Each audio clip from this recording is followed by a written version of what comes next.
Hydraulic fracturing, or more commonly known as fracking, is a method of oil and petroleum extraction which has risen in prominence in economic superpowers such as the US and China. In recent years, proposals for the heavily scrutinised mining process have been made in Western Australia, with large multinational companies investing in researching the viability of WA fracking prospects. But is fracking sustainable in Western Australia's diverse environmental, economic, and cultural landscape? Fracking requires an initial hole of approximately 5 kilometres in depth over a region known as the pay zone, a section which previous surveys had determined to have a high density of oil or other unconventional gases. From the initial lateral portion drilled, fracking creates horizontal canals in multiple directions. Casing of cement is then lined along these canals so that the extraction process may begin. Bennett describes that the lining is then perforated with a mixture of various chemicals allowing oil to permeate and pool in the canal lining, where it can then be pumped to the surface. Essentially, fracking is distinct from other mining processes because of the horizontal canal which allows it to separate into multiple different oil reserves rather than a single one. Yet the process of perforation, which allows the oil to pool, is scrutinized as having devastating environmental effects. In order to make these perforations or cracks in the rock, the process of fracking uses a large quantity of water and sand filtered with chemicals such as methanol, diesel fuel, lead, and sulfuric acid. It is use of these such chemicals which are the basis of my first inquiry into fracking: environmental sustainability. There is a substantial list of environmental concerns that fracking supposedly has. The 2014 report Hydraulic Fracking Techniques, including reporting requirements and governance arrangements, was published by the Department of Environment as a means of educating the public as concerns with fracking increased with its prominence. These concerns included contamination of groundwater, namely aquifers and surface water sources, inducement of seismic activity through the physical drilling process said to cause earthquakes. The mining process requires a large amount of water, whilst often being located in water-scarce regions, and of course, raising the soil salinity of the area. Despite being a primary aspect of anti-fracking advocates, there is no research to suggest that earthquakes or any seismic irregularities resulted from the drilling process associated with fracking.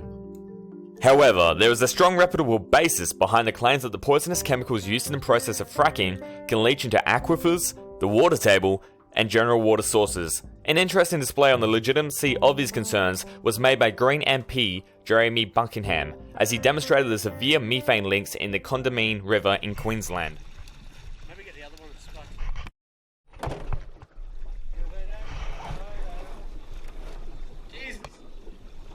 Holy unbelievable! A river on fire! Though the video appears incredibly confronting, at no point throughout it does Mr. Buckingham make a scientific link between the fracking site only a kilometre away and the methane pollutants found in the river. The relationship could be rationalised as being purely coincidental, yet regardless, it is compelling evidence which could be reasoned to be a result of the hydraulic fracturing in the area. Though the evidence against the environmental sustainability of fracking is largely acknowledged by either side of the argument, there are certain rebuttals made by pro-fracking activists which claim that fracking is not only environmentally sustainable, but also an immensely environmentally beneficial alternative. Back in the old days, you're just drilling into that 30 feet, and that's it, straight hole. Well, now we can drill down, hit that 30-foot zone, and drill 2 miles in that pay zone. So you're getting a lot more oil with, honestly, less impact to the environment overall, because it's 1 hole versus 100. The environmental suitability contrasts harshly in favour for anti-fracking advocate groups and individuals, yet the sustainability of fracking in Western Australia is far more complex than just environmental. Social and economic sustainability of fracking details the long-term reliability of positive externalities of the site which the process occurs. An externality is an economic term used to describe the internal or indirect effects of a project such as fracking. The industry of hydraulic fracturing is a multi-billion-dollar prospect, one which will provide long-term economic growth to a state which has felt the strain of a rapidly receding mining boom since the beginning of 2013. In a similar way to WA's mining boom, fracking projects would require substantial infrastructure and building schemes, providing immense injections of employment through the state's construction industry. Lasting effects of employment will be felt throughout multiple different sectors, from primary to tertiary. This is the first positive externality of fracking, which is worth noting. With greater employment comes a greater general stock of wealth and expendable income for the average employed Western Australian, inducing the expansionary phase of growth in the state economy.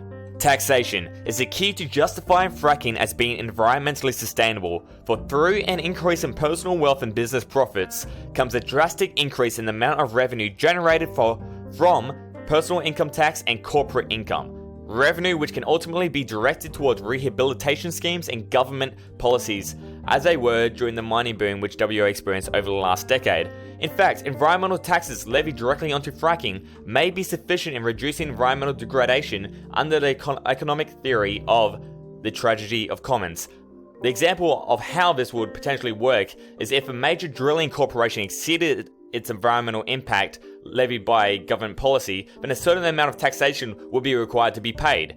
This in turn provides incentive for the company to operate as efficiently and environmentally friendly as possible, whilst providing government injections in the form of the tax as a means of assisting the rehabilitation environment the mine site has affected over the course of its operation.